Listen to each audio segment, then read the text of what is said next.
Hi, everyone. Welcome back to the Led by Life podcast. We're your hosts. I'm Rafaela. This is Hannah. And here we are yet again. Hannah and I were just talking about, we were doing a little catch up, and then you asked me how my eclipse season has been. Is that what you said, right?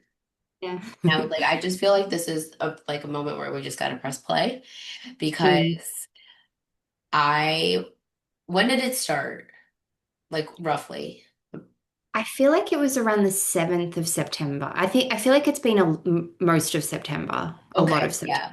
So most of Yeah. September. I would say that for me, it's been like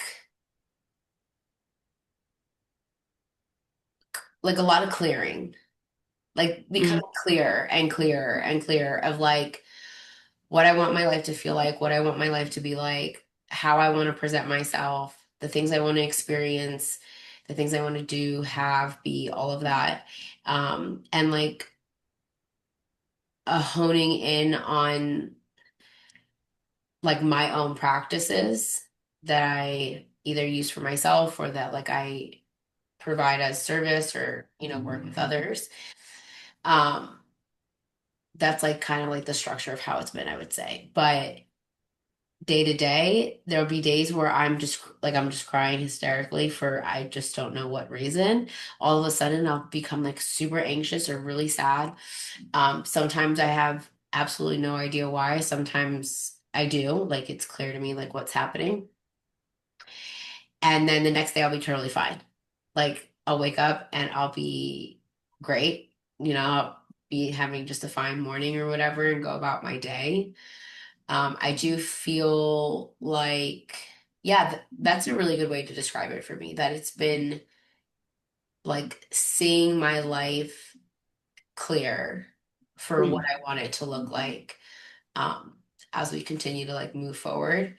And I will say that I've had like a lot of physical symptoms. You know, I'm actually recovering from a cold. Like in the beginning of September, I think it was, or maybe like right before the start of September, I, for like 3 days in a week, I was nauseous, like couldn't move nauseous. And like I don't typically get nausea. So, yeah, that's how you say it, right? Like I don't get nauseous. So it was very strange. Past that passed and whatever. And then last night, I wake up at 3 o'clock in the morning, 3:30 ish, and I had like a 5:30 alarm set. And I was just like, all right, well, it's not too far away from like when I have to wake up, but I'll just lay here and hopefully I'll get like another hour or so of sleep and I'll be fine. I'm laying there as the time's passing by, I'm realizing time's passing by and I'm becoming more awake. Like I'm not Mm. getting more tired. So then I'm like, all right, I trust that my body will get up when it's time to get up. If it wants to get up, it will get up. I'm just gonna lay here and let it be. So I did, and then at some point I was like, all right, it's time. Because I'm just increasingly becoming more energetic and more awake. And I look and it was only like an hour later. So I got up and I just kind of like started my morning at like four something in the morning. I've been doing the breathwork practice, integrative breathwork. I've been doing it now for over 45 days. I can't even really say all of the month of, um, close to almost 2 months, all of the month of August and, all the way up through today in September. So that's been a really, incredible journey to like really be with my body and just tap into like all kinds of things and new skill sets and experiences. So that's been fun. But yeah, I've never really had an experience where I was like up that early in the morning and I was just becoming more awake. I typically can just go right back to sleep. And yeah, so can imagine that I'm probably going to be pretty tired after we finish recording today. Yeah. How has it been for you? Uh, Tiring, really tiring. I was saying to you before, I feel like pretty much every night I've been waking up at like 2 or 3 in the morning Yeah. and that same sort of experience, like just wide awake and can't go back to sleep. And occasionally I have fallen back to sleep. And I've also noticed like the less I resist it, the Yeah. more I just kind of let myself just be there and let my body do whatever it needs to do. But it's been tiring and it's been emotional and there's been a lot of tears as well. I've had like this really strange physical like release where there's been a couple of times where it's like an old pattern. And I think I said this to you, like so many of my old things have come up recently and I feel like it's just becoming so clear and so evident what's able to stay and what's not, what's like no longer aligned. And yeah, in these like emotional experiences, I feel so much in my heart. I mean, that's like the center of most of my energy is like centered around the heart, which is actually where we are today in the G center. Um, the heart space and the emotional release has been like shaking, like my body shaking and my jaw like trembling and shaking as I'm releasing. And there's just no resistance to it anymore. I used to make stories around it, like I shouldn't be feeling this way and why am I feeling this and why is this coming up? And I'm just like working with it now. And yeah, so there's been a lot of emotional clearing, a lot of sleepless nights, a lot of clarity, a lot of old stuff falling away. It's been intense. But I'm feeling good. I'm And you feeling have all a right. birthday. And I had my birthday, which was 2 days ago, on the equinox. So we just had the spring equinox here in the southern hemisphere and the fall equinox in the northern hemisphere. So it is Vessel of Love season, my incarnation cross, and yeah, we've been transiting the 46th, which we're going to talk about today. So I'm really excited. I don't think it's ever happened where we've been transiting the same time that we've recorded that particular gate. Maybe once or twice, but I not that I can recall. Not like as it's happening in real time. I mean, Yeah, not that I can recall. We're now at 45, so I can't really remember. But yeah, exciting. So you know how when you have it defined, if like what I've known is that if it's defined in your chart and we're transiting through it, then it's actually those people who feel that energy more than those with the undefined. And I only know that because I feel like the one experience I have this of being so true is when we transit through the sixth, my like fear of intimacy is like heightened every single time we transit through the sixth. right. Yeah, yeah, And yeah. you have that defined. I have it defined. Yeah, that was my point. I'm not sure if that's been like really my experience. I think around birthdays, I always get very reflective. And I feel like I was particularly reflective around this birthday because I'm ending a 7-year cycle. So I turned 35 a couple of days ago. And so I really feel like the last 7 years are just behind me now. And Mm. he even talks about it in this chapter. And so I would really love to hear your perspective on this because I have been contemplating like since I had my first human design reading Yeah. and I then ended up doing a couple more readings after that. Um, and we went into the gene keys. So that's when I was first introduced to the gene keys was probably coming up on 4 years ago. Like it was the start of 2022, I believe. Hmm. 2022, I think it was around then. So, like almost 4 years ago. And I feel like I've been contemplating this ever since. So I want to hear your perspective. Yeah, Yeah. because it's your personality sun, Yeah. and do you know what the My what life's work. your life's work? My life's work. Yeah. Yeah, and you're reminding me of how yes, within the vessel of love and very much connected to the body. And I know that you've like briefly touched on, in here of your own like body image issues and all of that kind of stuff that you've experienced. And it just for me, it kind of like made sense. Not that I had any more detail or anything, but I was like, Yeah. oh, like you can see how it correlates. Um, I did quite a bit of like highlighting, and I remember reaching out to you and I was telling you like, oh my God, Hannah, like this is exactly what I feel like life is about right now, as always, right? It's just lined up. Um,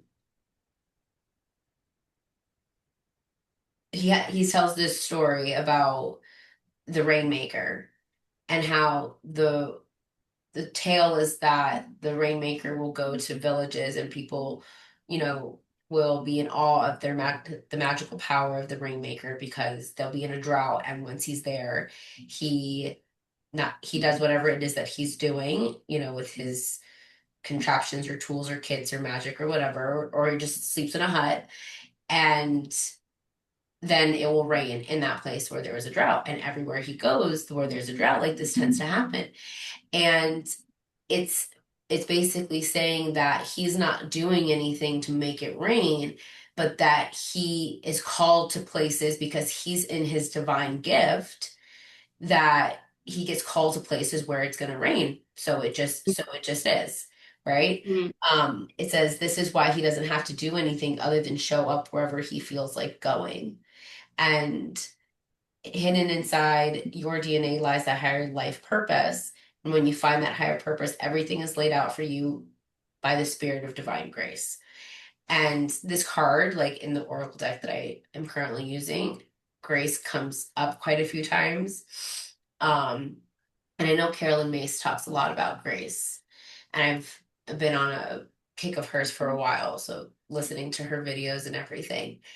And it kind of like made me think of like just the title of our podcast itself, being mm, led by life. And I feel like that's kind of um, an experience that has brought us together, that we mm, came across something that felt very natural and unique, like unique to ourselves, but natural to us, right?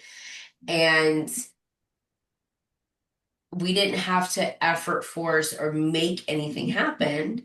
Things just sort of lined up because we were honoring like our true nature. And I feel like that's what it's like when you're in that feeling of like divine grace. And for me, I feel like this has just been my life lately. Like I was just telling, you know, a couple people that I, so I've always been, I know the shadow of seriousness. yeah. And I know you said like you can be a very serious person. I can be a very serious person. I don't have the 45th gate. What Um, he says, sorry, 46th. yes. Yeah, 46. But he says that, doesn't he? He says it's like the most widespread of all Yeah. diseases. You know, it plagues humanity. Like Hmm. how so many people are serious. Right. About Yeah. everything.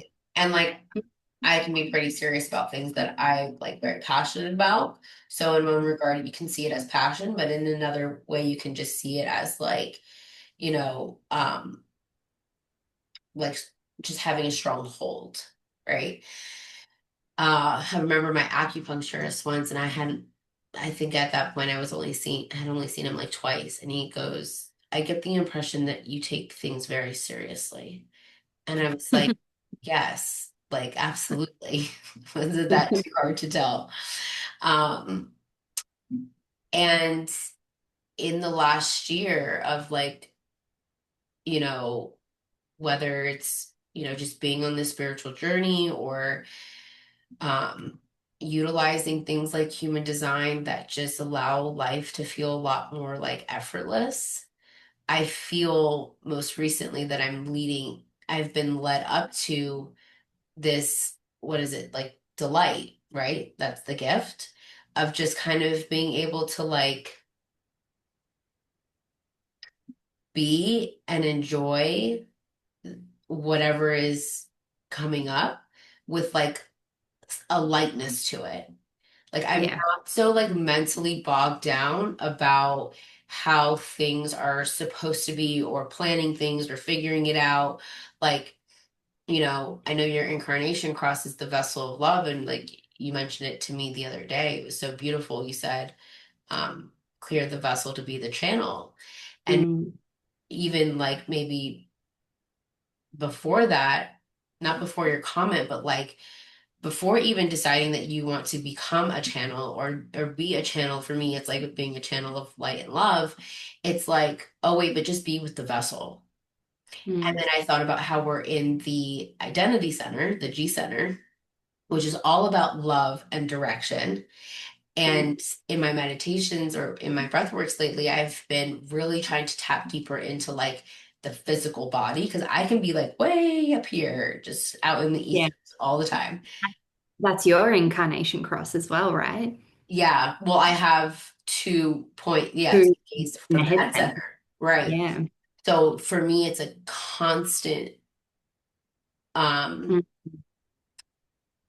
I'm constantly being reminded that I need to like ground and come back. And I feel like yeah. that really starts with me being in my body. And so Mm, lately I've been sitting with like, this is the vessel you've been given to be here on this earth. Let the vessel guide you. Let it mm, be, the machine or the vehicle, as human design calls it, right? Let it actually be the vehicle to take you to where you're supposed to go. And that's been kind of interesting. But yeah, I had a lot of things that I was like, you know, just they they were very enlightening, I would say. A lot of the key points that I highlighted felt very enlightening and like mm. full on sections. And there's a lot in here. Like there's a lot of It's a layers. beautiful It's gate. really, yeah, it is.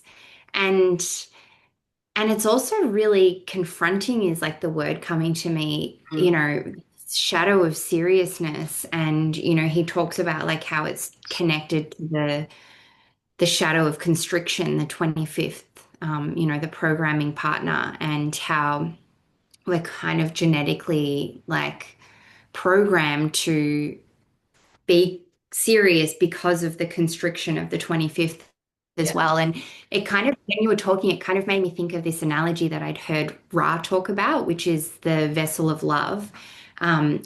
You've got this, it's like I can't remember exactly, but it might be like the chalice. Is that the word? And it's like the 46th is the vessel.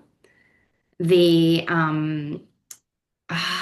I'm gonna look it up, and I'm not even gonna bother. I'm gonna send it to you, Yeah, send it and to we me. can include a link to it in the description of this because I don't want to get it wrong. But anyway, it's like yes, it's very much about the physical body. I've had a lot of experiences with the physical body throughout my life. Been in the shadow a lot of feeling disconnected from the body, having a lot of health issues, physical manifestations of seriousness, of, constriction as well. Yeah. Yeah. You kind of reminded me of that's the other reason why, although I don't have this defined, I relate to it so much. And I think that that can be said with anything because, like, again, we've said it before, we are all of it. Mm. And especially where you're open is where there's a lot of wisdom. There's wisdom in everything, right? But you'll probably go through some deconditioning to get to clearer wisdom. And so Yeah. I say that because you're right. This gene key governs the relationship to the physical body. And he talks about how whatever experiences that you were having in the first 7 years of your life that caused you Yeah. to feel unsafe kind of then set the platform for you to, not feel safe in your body or have constant health issues. And I Yeah. probably have talked about it before. Like, I've been diagnosed with an autoimmune issue, and I've had, various other immune issue things. And I wouldn't say that I've struggled with like, having more of like a disordered thinking around my body. Not, obviously I've had like my own um, self-esteem things and like feeling self-conscious about certain things. Um, but it's always kind of felt like a normal balance in that regard, that just human experience, not anything, more. Um, but I say all that because in this past, with this eclipse season and then us transiting this, whole thing, I had a one-on-one breathwork session and I was being like asked to like feel into my legs, right? And if anybody's ever done integrative breath work, like it's very somatic, very, very somatic. And again, I'm always being told to ground, get grounded, be in the body, all this stuff. And I kind of came to this realization that like I don't really know if I know what it's like to feel safe in goodness being a part of my body. Like Mm, the goodness of my life, I very much have like worked on the belief pattern and I can see it and I can say it and I can affirm it and all this stuff. But to like really feel safety in my mm, body, when it comes to romantic relationship or when it comes to life just being good. And that was one of the things I was like, I think I'm still scared that life can be this good, mm, that it can feel this good. yeah. Yeah. Mm. I don't know what to say. I agree. That's And okay. and I'm right there as well. Like and I've revisited the activation sequence again because I actually went to go onto the Venus sequence and he said something like, you're not ready until you fully sat with the activation sequence and let it all kind of sink in. And I was being really honest with myself and I'm like, no, I think there's more to be done here, and not in a trying to perfect it way, because that's something I would kind of historically do, is not let myself move on to something else until I feel like I've really perfected something.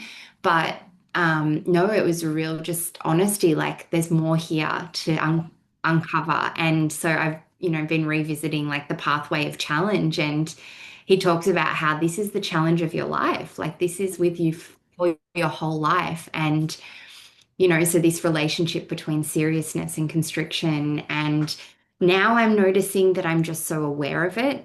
Yeah. Like it's still present, but I'm just like, oh, there you are again, seriousness. And it's just that invitation to like drop into more presence, drop into a bit more lightness to Yeah. kind of like loosen the grip. And I really think this, like we were saying, there's so many layers to it. There's the physical body, there's the breathing and constriction, and how so many of us have been conditioned to be serious because if our parents didn't know how to play and be less, if that's all they knew was to be serious, then they couldn't help but to kind of pass that on to us. And so where was I going with that? Oh, the layers. But really, I think what this gene key is about is like being in the present moment and letting life take you where you need to go. And also another layer to it is in the I Ching, it's about pushing upward. It's the gate of the determination of the self, in human design, and that kind of comes from the I Ching, this gate of pushing upward. So it's really about growth. This gate as well, this gene key is really about growth and the determination of the self to succeed. And I think he even talks about success and failure, doesn't he? In the gene key. I know I'm kind of like jumping around because I feel like I've like sat with this for so long. There's like so many different parts that I can see. Yeah. I think Yeah. I think you probably have reread this one chapter many, many times. Taking it very seriously. You have to. Yes, I think Hannah's finally moving into the lightness of the 46. Yeah. Just letting it be. Um, but to your point of like it having this kind of frequency of letting life take you, right? Um, I think about where it's located in the body graph. I didn't have time to like really like go back and like look at the identity center, the G center. Um, but for me, there's something that, and maybe you can speak to it or something comes to mind for you, but there's something very interesting for me about the G center. And I don't know, maybe it's because like it governs love and direction and purpose, right? Yeah. And it's also where the magnetic monopole is located in the G center. And so it makes sense if we're thinking about like, because the magnetic monopole is what is pulling us towards our destiny. So it is really taking us where we need to go, but it's like our seriousness, our minds, which it's not supposed to be the driver. Remember, the magnetic Right. monopole is the driver, the vehicle, Right. and the personality is the passenger. So, like, how often do we get in the way of where life is taking us because we think it shouldn't be that way, Right. right? Yeah, we get Yeah. so serious on what our 5-year plan should look like that we have no room for like, a deviation from that. Yeah. Yeah. I really like the G Center. I want to kind of explore it a little bit more because yours is defined. Yes, well, so it is, and it's also all of the love gates. So the four Right. love gates that make up the incarnation cross of the vessel of love are located in the G center. It's really beautiful. There is a section in this book that talks about the mandala and the vessel of love, and it's quite early on. And it talks about because it's really like there's these 8 gates, right? Let me see if I can find it. Um, there's these 8 gates in the G center, and they all cross. If you look at the mandala, I'm not explaining it well, Yes. because it makes up the cross, then you've got the other four. So it's all kind of coming from the Oh. yeah, to create this wheel, this mandala. It's really beautiful, the symmetry of it. Mm, Um, yeah, and so I have it defined, and it also is part of my authority because I have the heart center defined, the ego, and then I have the channel of initiation into the G center, and then I have the channel of inspiration from the G to the throat. So it's like it's really at the heart of my definition in mm. my chart. Yeah.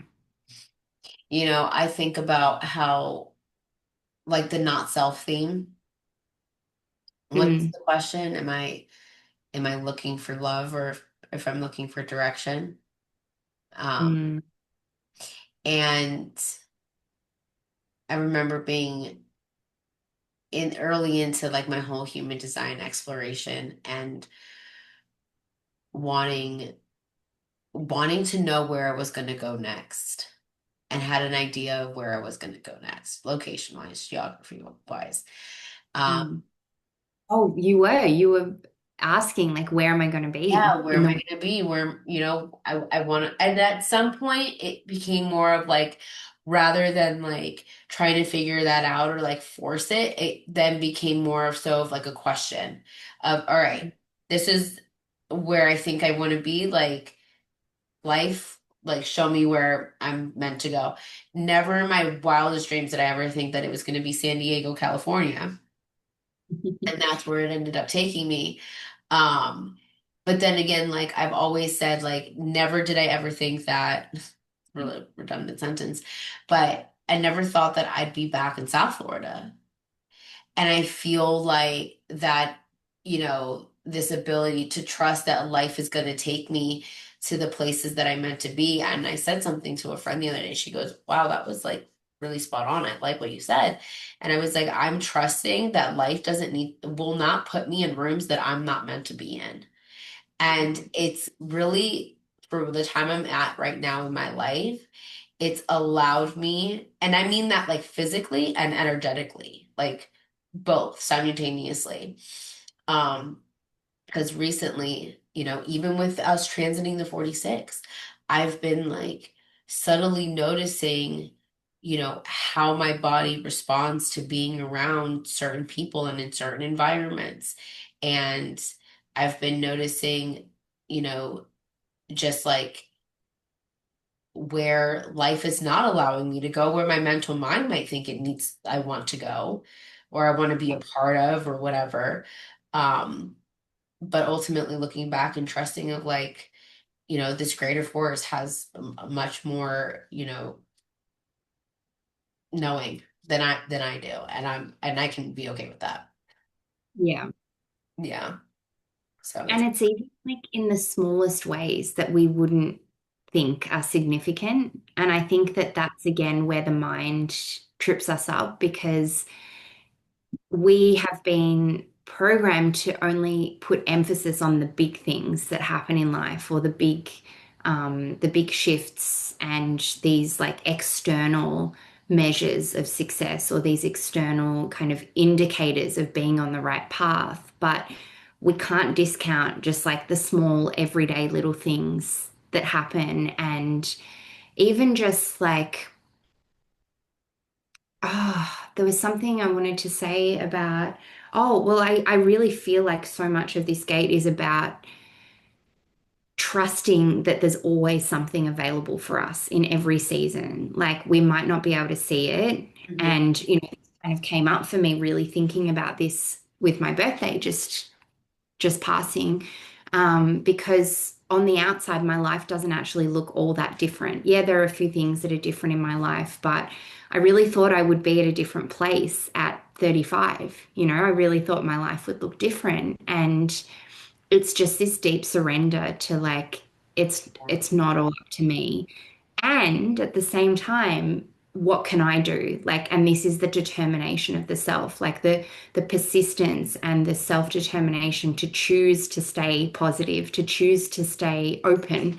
It's really about openness, like being open and available to what life has to offer you and knowing that like in every moment, wherever you find yourself, there's always something here for you. And even if it's a really painful, difficult situation, it's all serving a higher purpose that our minds can't conceive of. That to me is just like reflective of what it means to be like with the quality of love. Mm. Acceptance, Yeah, which he does talk about acceptance. 25th gift, these two gifts like really grow out of each other. Yeah. Um, and it is, and it's hard because it's like the opposite of what we've been taught to do, attach to expectations, attach to outcomes, push against, resist, judge the present moment. Like, and I really think this is what so many of us are learning to do now with the shift, the shifts that are happening, All the shifts. all the shifts. Yeah. No, I Yeah. I would agree because I really do feel you said something and I can't remember. You just said it and like I was like, ooh, like I wanted to touch on that. Um, but I'm it's not coming back to me. Oh, I think it was like you mentioned something about like surrendering and trust in like where you're being guided. And I think about the Rainmaker, you know, back to the story. Like, there could be a drought and, 5 miles away or, 10,000 miles away. And he's not questioning like, why am I being, sent there? He's just going. Yeah. The Yeah. vehicle is just taking him.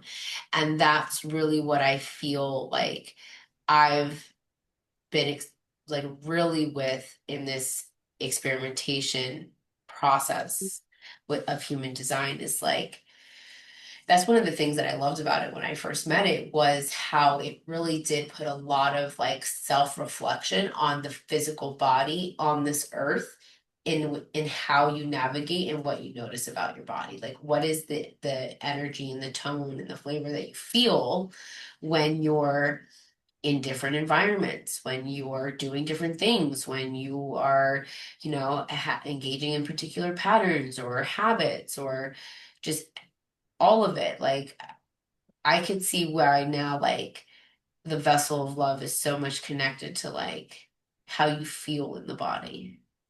Mm.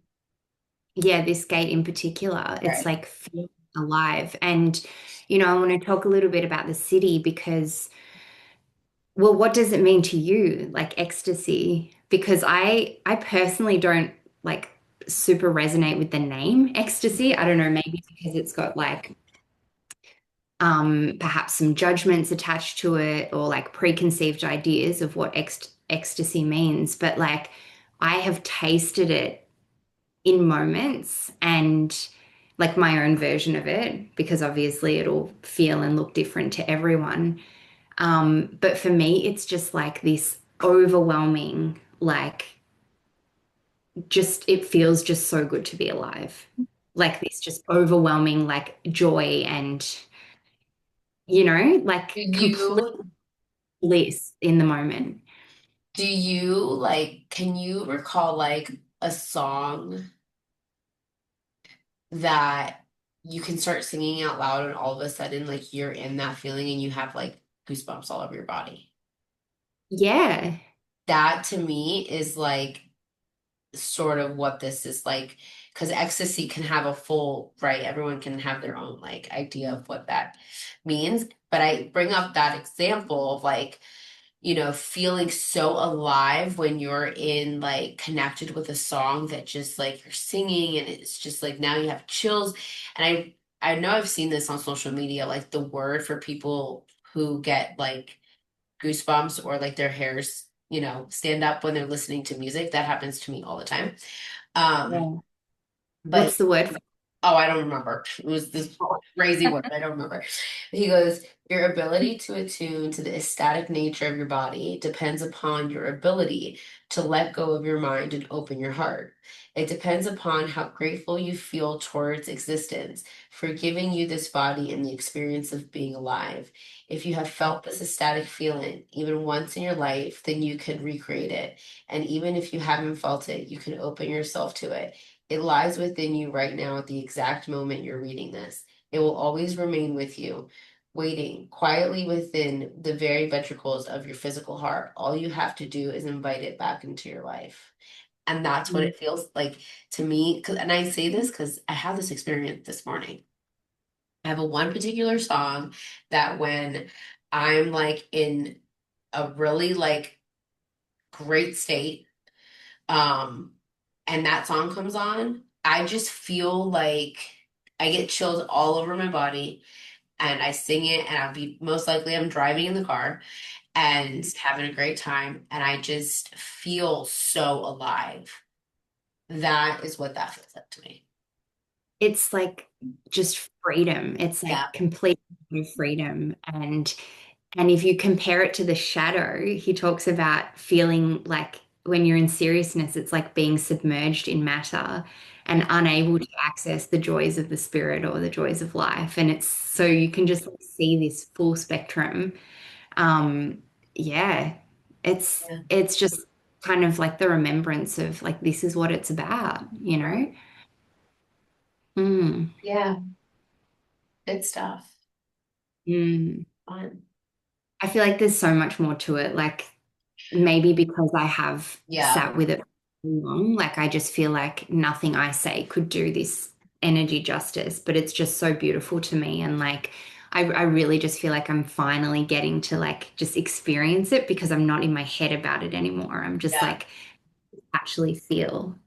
Oh, I love Yeah. that for you. And I feel, I wonder, it's not like we just now talked about the 46, right? Like, because it is we've already gone to from the programming partner of the 25th, right? Like, it's come up in our conversation.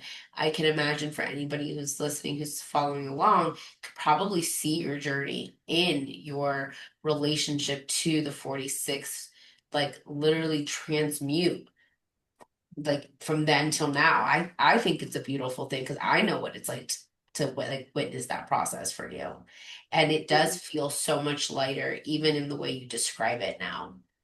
Yeah, there's just not that seriousness. And like I said, the seriousness will probably keep revealing itself throughout my entire life, but it's about like, can I recognize it? And this is really for anyone, like with that pathway of challenge.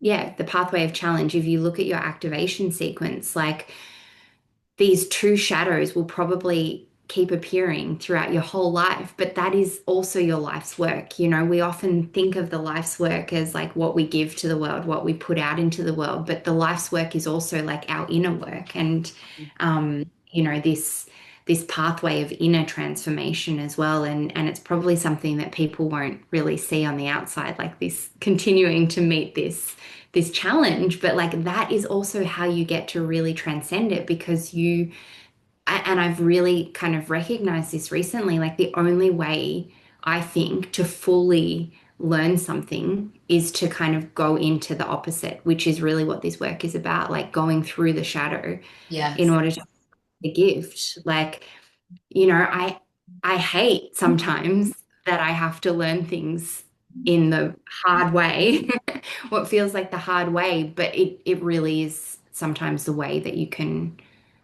really grasp it and like really embody it, that understanding. Yeah, for Would sure. you? Well, Yeah. yeah, because you can't have one without the other. And Mm, it it's all something we say in the breathwork community that I'm in is like it's all for our use. mm. Which So is what this is all about. There's always something here for me. There's yeah. always something for me. Yeah. Oh, so good. Well, Mm. we keep trucking along, y'all. We're gonna be on 47 by the next time we record, and more than halfway through. And Yeah, we're like getting to the tail end now. I mean, I just want to like take a moment to just like really recognize or just acknowledge like like it's not a serious and like I'm not being serious about this either. I can recognize that as I say this that like there's the sheer like I just think of like magic, just the magic that has been in this journey alongside us and the fact that it's like been recorded and just for the whole world to like witness and see and something for us to be able to reference to and just like see ourselves in the whole process. I mean, like I'm just talk about technology and co-creation and collaboration and like, just synergy between you and I and how it's all come together. I just think it's been like just so beautiful. And I can even feel like more light in each of the episodes that we record as we go on. Like we're just like, all right, we're here. I feel like in the beginning it was, and I might have said this Very. last time because I was like going back and looking. It was very like mental. It was very mental, I think, for me at least. And now it's just kind of like, here I am. Mm. Let's chat. Let's chat. Yeah. And I was thinking about it. I feel like I've spent the most time with you apart from my husband, like I've probably spent the most time with you out of anyone else in my life over the last couple of years because we meet and we have these chats every week. Well, maybe not every week, but do you know what I mean? It's like Yeah. really nice to have had all this time together as well. Yeah. And to me, sometimes it's crazy. Like I'll talk to my friends. I'm like, yeah, my friend who lives in Australia. And I'm just like, I have a whole lovely being on the other side of the world. Just like how it's just like, and so say what you will about technology and where it's going, but I think it's brought us something so beautiful. And um, yeah, here we are. It's really serendipity. It's Oh, but all yeah. right. Well, that's all for now, guys. We'll see you later.